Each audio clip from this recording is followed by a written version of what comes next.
Martson, Councilman Joe McDonald Jr., City Clerk Michelle Bannon, and Solicitor Frank Ruggiero. I don't know that. We also want to thank the City of Carbondale for allowing us to put the ballot boxes in your facility at election time, and hopefully you'll continue to cooperate with us in the future with regard to that issue. Moving on, reading and approval of the minutes from the meeting held on Wednesday, September 1st. Do I have a motion to approve said minutes? So moved. Second. On the question? All in favor? Aye.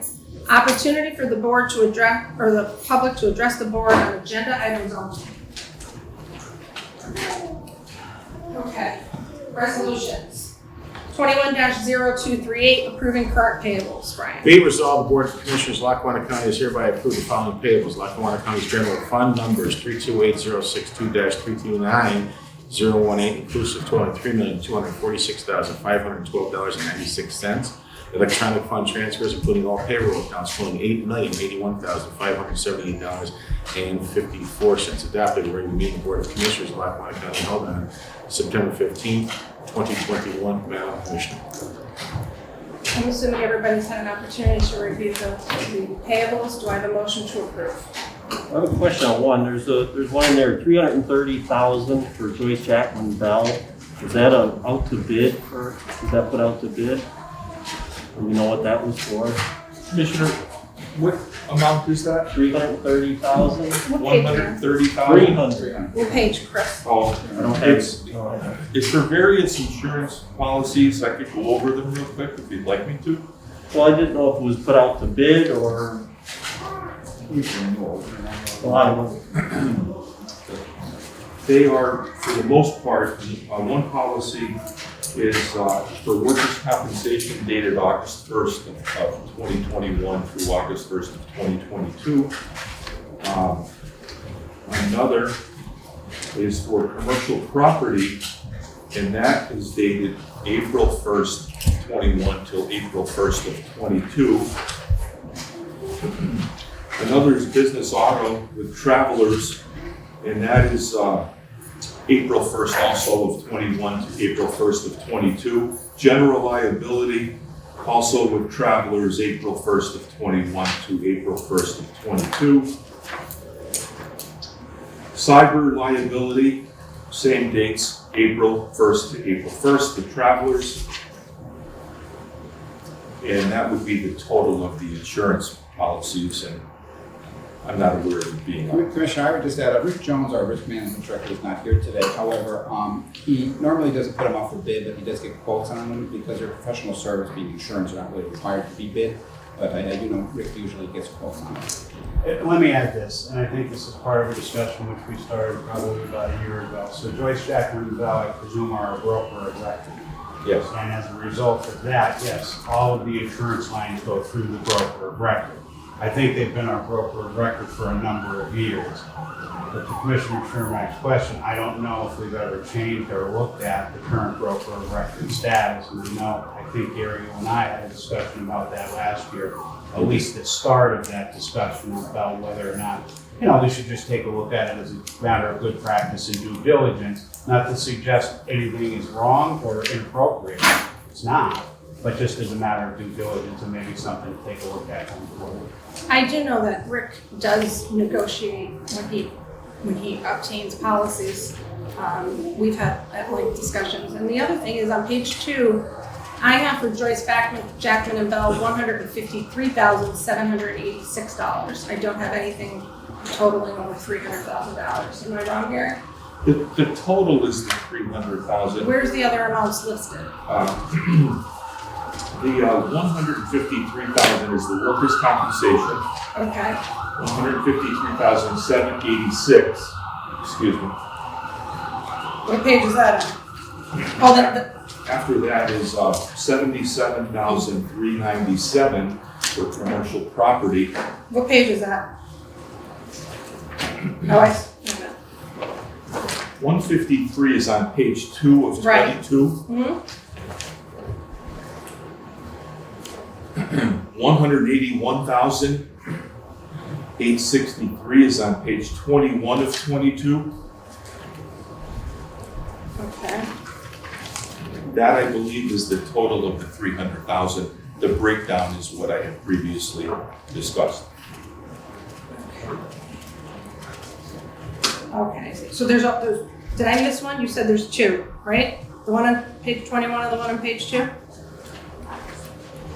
Page 2 of 22 and page 21 of 22. And which one, the first one's for comp, what's the second one?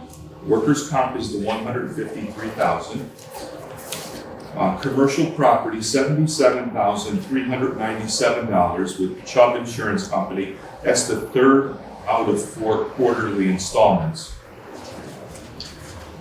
$38,930 is business auto with Travelers, and that is the third installment out of 4 quarterly installments. Okay. $64,259 is for general liability with Travelers, and that is also the third installment out of 4 quarterly installments.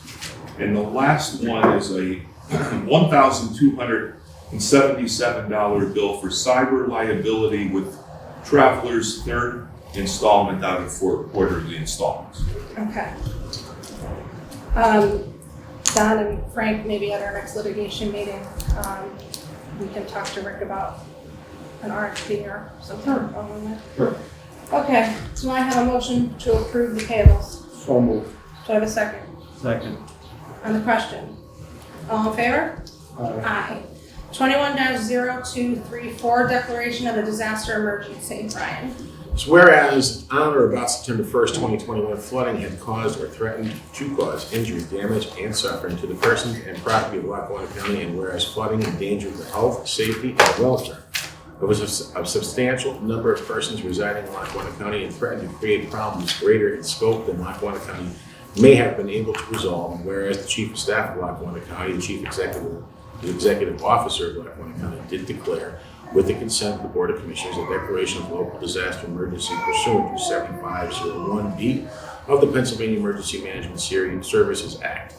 Now therefore, we, the undersigned Commissioners of Lackawanna County, pursuant to the provisions of 7501 of the Emergency Services Act and 1.3-302T of the Lackawanna County Home Rule Charter, do hereby ratify and said declare of emergency, and do hereby declare the existence of an emergency existed on September 1st, 2021 in Lackawanna County, and further, we ratify the actions of the Lackawanna County Emergency Management Coordinator to coordinate the activities of the emergency response, to take all appropriate action needed to alleviate the effects of this disaster, to aid in the restoration of essential public services, and to take any emergency responses action deemed necessary to respond to this emergency.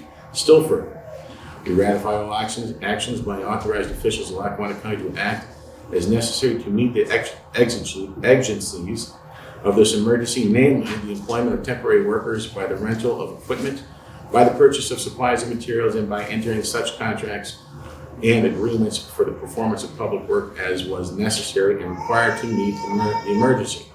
All without regard to those time-consuming procedures and formalities normally prescribed by law, mandatory constitutional requirements accepted pursuant to the provisions of the Pennsylvania Emergency Management Services Code 35 PA-CSA 7501. The declaration shall take effect immediately upon passage pursuant to 1.3-310 of the Lackawanna County Home Rule Charter. Adopted at a regular meeting of the Board of Commissioners of Lackawanna County held on September 15th, 2021. Madam Commissioner. Now, Brian, this was, as indicated in the declaration of a disaster emergency in response to Hurricane Ida, where we had severe flooding in multiple municipalities. You signed as Chief of Staff, you're under law, you're permitted to do that, and as long as it's subsequently ratified by us, is that correct? Yes, Madam Commissioner. I consulted with the solicitor. These are the documents that we provided and signed off on, and we are now about to vote on. And by doing so, we will hopefully be able to get some sort of relief for our municipalities. For some of those that were affected, absolutely, yes. Okay. Do I have a motion to approve 21-0234? On the question? All in favor? Aye. 21-0235, entering into an addendum with the CTC. Be it resolved, the Board of Commissioners of Lackawanna County, on behalf of the Lackawanna County Workforce Development Board, do hereby approve and enter into an addendum to the agreement with the Career Technology Center, originally approved on October 21st, 2020, for an increase in funding in the amount of $7,500 for the Business Education Partnership, Computer Building and Networking Academy. Adopted at the regular meeting of the Board of Commissioners of Lackawanna County held on September 15th, 2021. Madam Commissioner, here to speak upon that is our Director of Economic Development, Ms. Brenda Sack. Good morning. This resolution states that the county, on behalf of the Workforce Development Board, is amending an agreement with Career Technology Center to provide an additional $7,500 to cover the increased cost of supplies due to COVID-19 for its upcoming Computer Building and Networking Academy that will be conducted this fall. The original Business Education Partnership Grant Agreement was executed in October of 2020 and allows for such an amendment. Questions? Anybody have any questions for Brenda? Do I have a motion to approve 21-0235? Second. On the question. All in favor? Aye. 21-0236, authorizing the filing of applications for local share account grants. Whereas Lackawanna County is interested in promoting economic development and revitalization within Lackawanna County, and whereas Lackawanna County is submitting grant applications to the Pennsylvania Department of Community and Economic Development through the Monroe County Local Share Grant Program on behalf of various agencies as detailed. Number one, American Legion 411, Michael Steiner Post, Jessup, $73,794 for the roof repair and replacement. Number two, the Veterans of Foreign Wars, Post 25, Theodore Wins, West Scranton, $175,430, building renovations and expansion. Number three, the South Scranton Little League, $124,059 for the LED lighting project. Number four, the Dow Institute, $100,000 renovations at Robinson Park. Number five, Dunmore Missy League, $115,659 for field renovations. Number six, the Meredith Hose Company, $314,850 for new building construction. Number seven, the Mid-Valley School District, $28,661 for the turf replacement project. Number eight, the Manuka Athletic Association, $42,000 for the field equipment. Number nine, North Springs Little League, $161,895 for field improvements. Whereas Lackawanna County hereby authorizes the chair of the Lackawanna County Board of Commissioners to sign and authorize all documents and accept any awards related to these Monroe County local share account grants. And now therefore be resolved this 15th day of September 2021 that the Lackawanna County Board of Commissioners does hereby authorize the submission of these applications to the Monroe County Local Share Account Grant Program on behalf of the above-named entities and the respective projects adopted at the regular meeting of the Board of Commissioners of Lackawanna County held on September 15, 2021. And Commissioner, once again, here is Director Sack. Brenda, can you start by explaining to people what the Monroe County Local Share Account Grants is? So the LSA grant program was established, and it's gaming funds, and the intention is for the state to give those funds back to the community. So we apply every year, September 30th, on behalf of these organizations. If they're awarded, we then administer them on their behalf. Does anybody have any questions for Brenda? So I have a motion to approve resolution 21-0236. Motion. Second. On the question. All in favor? Aye. 21-0237, authorizing the filing of a redevelopment assistance capital program grant. Whereas the Old Forest School District Capital Improvements Project entails rehabilitation to an existing property located at 300 Mary Street in Old Forest, Pennsylvania, and whereas the County of Lackawanna is an eligible applicant for redevelopment assistance capital program funds as a source to finance the project and has accepted the role of the official applicant in this project. And whereas the Old Forest School District has been awarded funding in the amount of $500,000 to assist in completing their proposed project from the Commonwealth's Redevelopment Assistance Capital Program. And whereas the county desires to assist the Old Forest School District in administering this project with the Commonwealth Redevelopment Assistance Capital Program grant through a mutual cooperation agreement for the project, and whereas the Lackawanna County hereby authorizes the chairwoman of the Lackawanna County Board of Commissioners or an authorized official to sign and authorize any and all documents and accept any funding related to these redevelopment assistance capital program funds, and now therefore be it resolved that the Lackawanna County Board of Commissioners is hereby authorized to act as the project applicant and to file the formal application and business plan on behalf of the Old Forest School District prepare and execute a required mutual cooperation agreement and to accept an award in the amount of $500,000 from the Commonwealth of Pennsylvania for a redevelopment assistance capital program grant on behalf of the Workforce School District for the project. Adopted a regular meeting of the Board of Commissioners of Lackawanna County held on September 15, 2021. Madam Commissioner, once again, here is Director Sack. Brenda, I'm still, we're still learning. You have a lot of moving parts going on in your department. But what the redevelopment assistance capital? You have to wait till the train goes by. I know. Explain what it is and what makes the Old Forge School District eligible for it. Sorry. We can use one of these in our meetings. We're trying to give you the full effect of your card. Yeah, I get it. It's not a bad thing. So the Redevelopment Assistance Capital Grant Program is through the state of Pennsylvania, and they are funds that are utilized to spur economic and community development. So each year, sometimes it may be once or twice a year, they'll open rounds for funding where eligible applicants can apply for the funding. We, the county, are an eligible applicant. Old Forge itself would not be eligible to apply directly, so we apply and they become the sub-applicant. So the first stages are to submit that application. Then once you're allowed to move forward with your application that the state gives you authorization, we then move on to this piece where we then file the official plan and move forward with the grant. Did other entities submit as well, or is this something that just Old Forge did? I guess that. We have many that we are actually administering, and we have over a dozen that we're administering. So this one is just right now in the planning phases. They have to come back with their plan once they receive the award. So that's the point that we're at right now. Does anybody have any other questions? Do I have a motion to approve 21-0237? Motion. Second. On the question? All in favor? Aye. Thanks, Brenda. 21-0239, entering into a maintenance and repair agreement. Be it resolved, the Board of Commissioners of Lackawanna County does hereby enter into a maintenance and repair agreement with Witkowski Fencing Incorporated for the repair of the security gates and barrier arms at the county facilities. Adopted the regular meeting of the Board of Commissioners of Lackawanna County held on September 15, 2021. Madam Commissioner, here to speak upon that is our Director of Maintenance, Mr. Mark Stewart. Hey, Mark. Hello, good morning, everybody.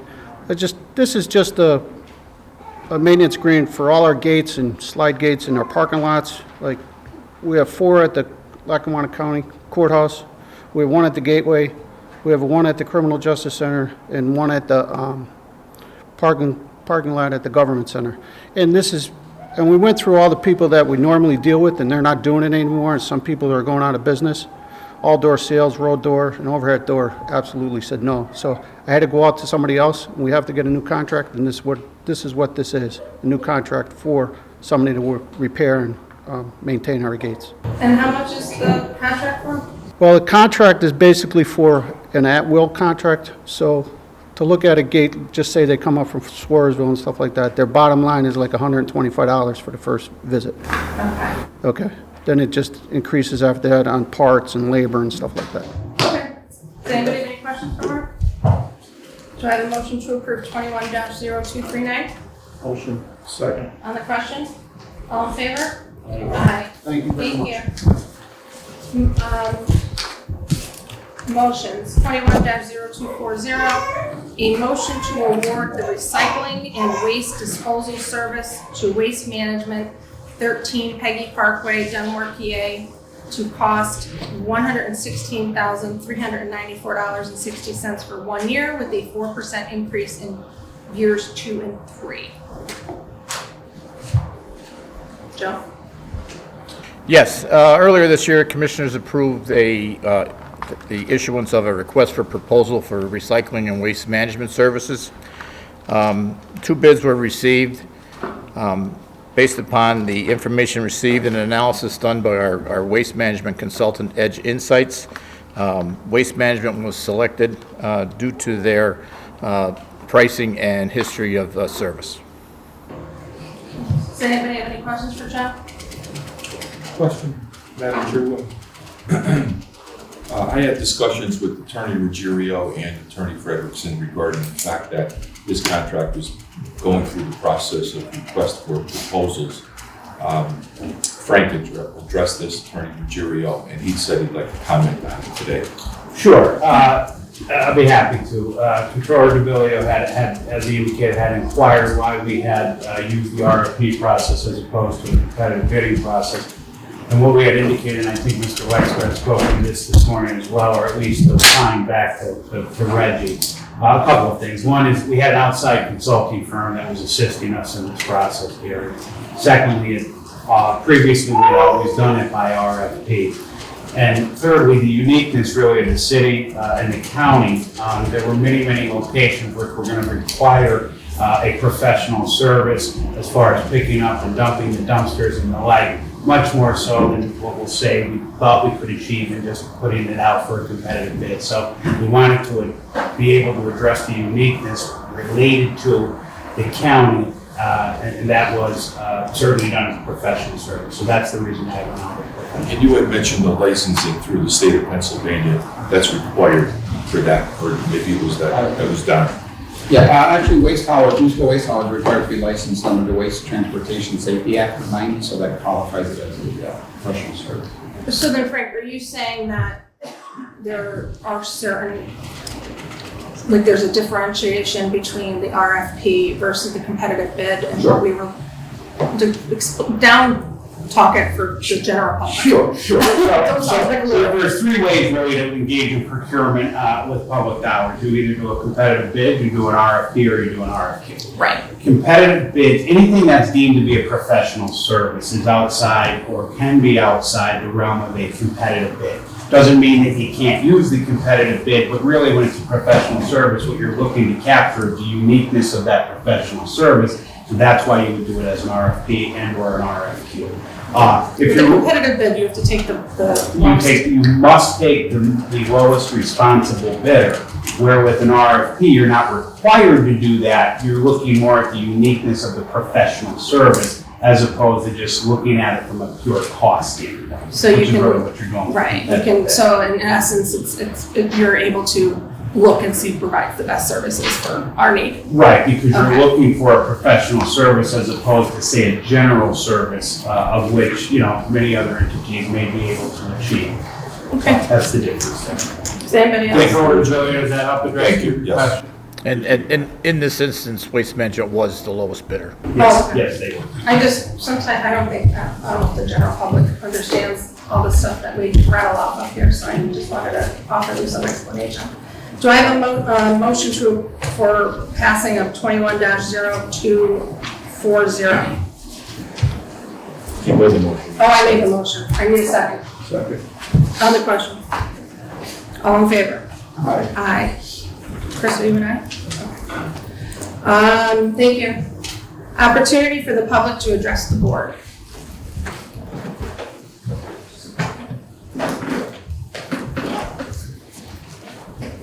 I guess that. Hi.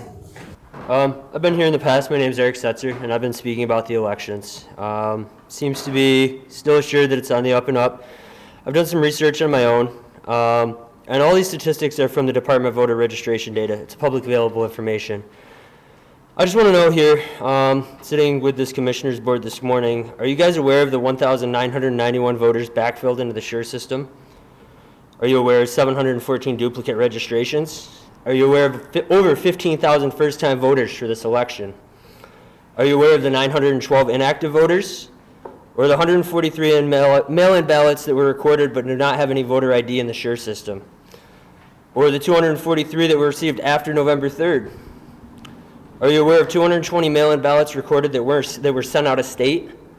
And are you also aware of the 5,696 registrations removed from the voter rolls between the week of the election? Are we aware of any of these numbers? You can leave those numbers with us and we'll look into it. Okay. Thank you. I think Tracy gave you her email last time, right? Yes. Do you want to just email that information to her? Oh, I sure will, yeah. Sure will. Thank you. Thank you. Thank you. Anybody else? Hi. I'm John Devine. I live in South Abington Township, and I'm on a volunteer group with the county called Be the Shield, and it's regarding foster care. CASA's on there. There's a youth center in Scranton.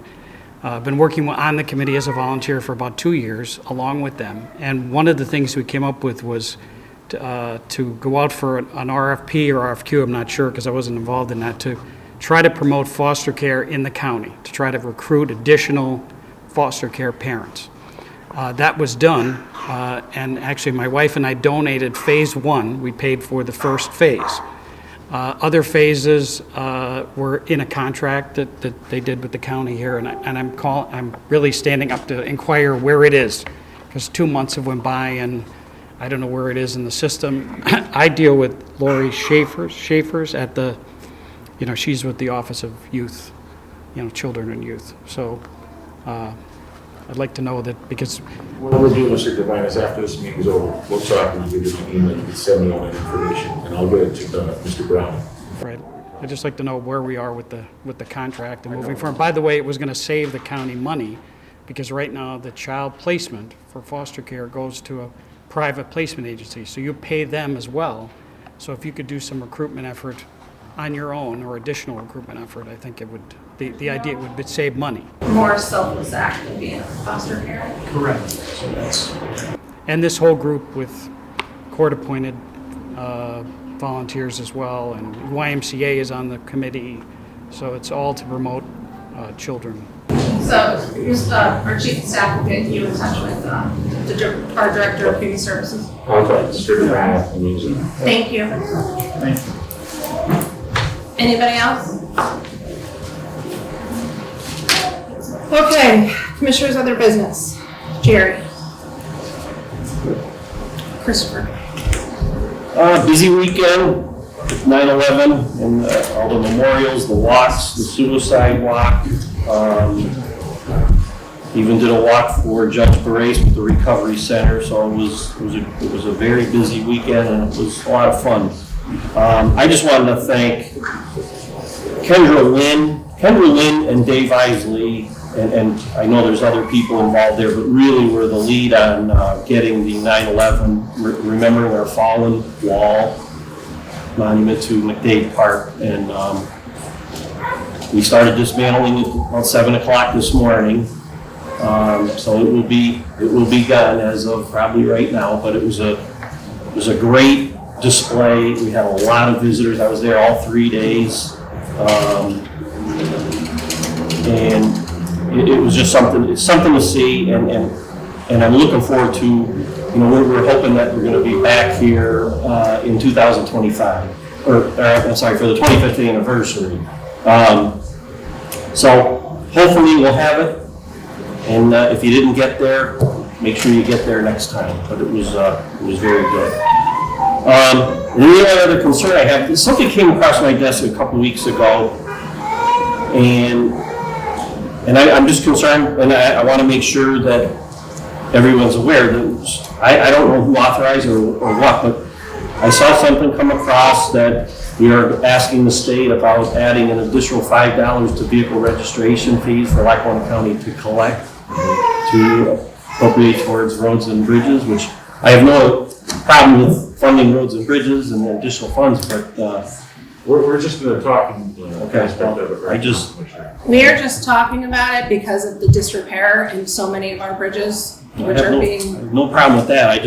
I'm not going to go along with a $5 fee. So what'll happen, and give you, just so you know, you have to give PennDOT 90-day notice that you want to be part of the program, and then we'd have to have a first and a second reading and then a vote on it. So you can then, at that point, air your concerns. But right now, it's just something we're looking into because of the fact that we have bridges in such disrepair. One is, we just had to purchase a replacement bridge. We're looking at getting a temporary bridge. Temporary We're going to talk bridge. to the commissioners about that today. And the problem is, particularly with the bridges that are over 20 feet, correct me if I'm wrong, That's correct. is that you have to go through PennDOT, and the way I look at it is what's happening is that you have a bridge that's either about to close or is closed, and then it takes like 3 years to get that bridge fixed after you go through everything with PennDOT, and by the time you do that, another bridge is in the same condition, so we can't catch up. So it's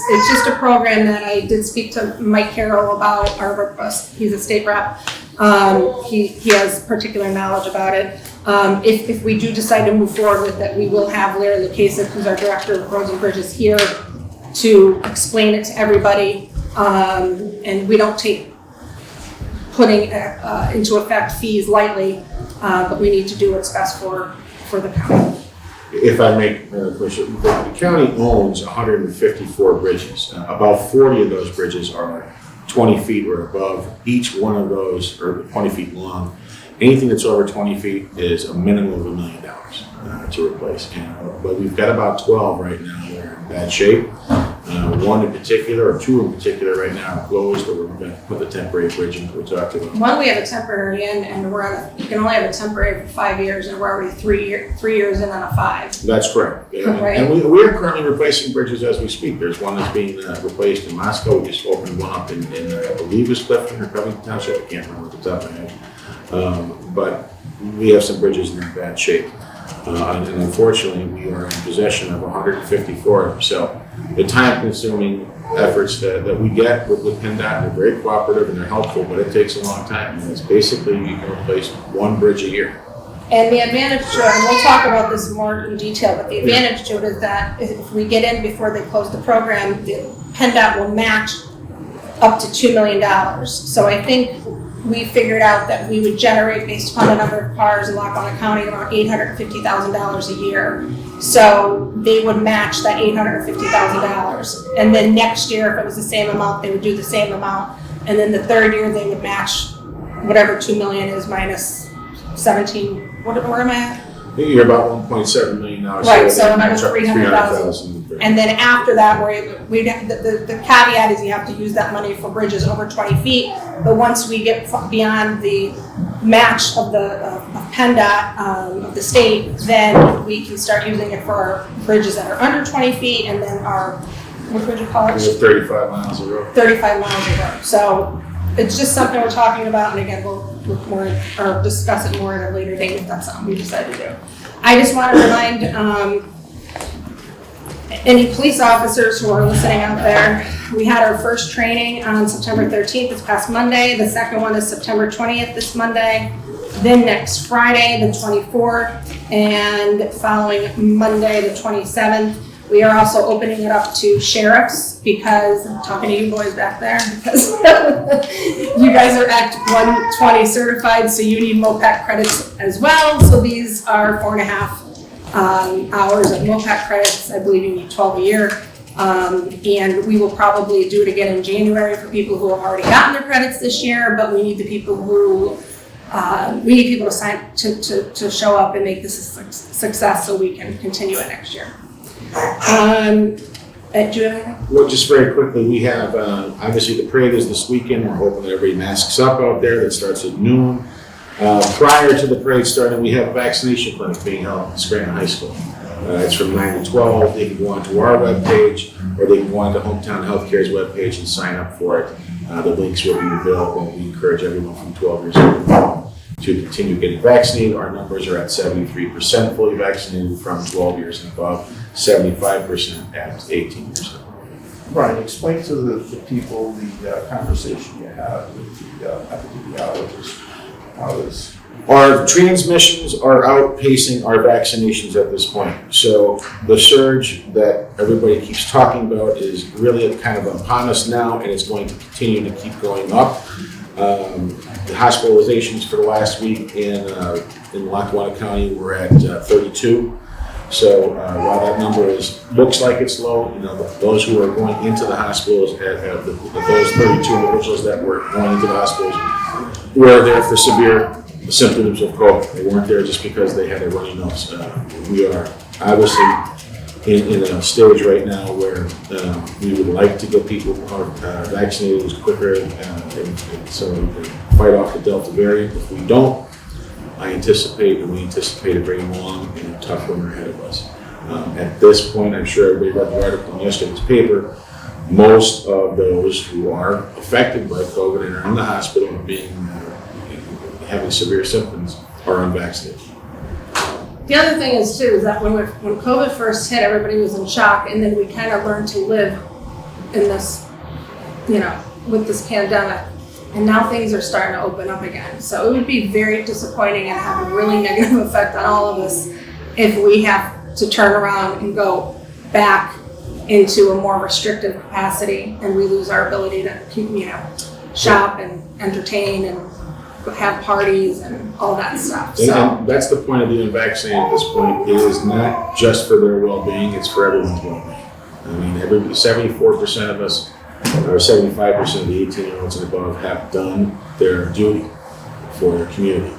The other 25% can deal with this. Okay, anybody else? All right, I'll take a motion for adjournment. Motion. Second. On the question, all in favor? Aye. Thank you.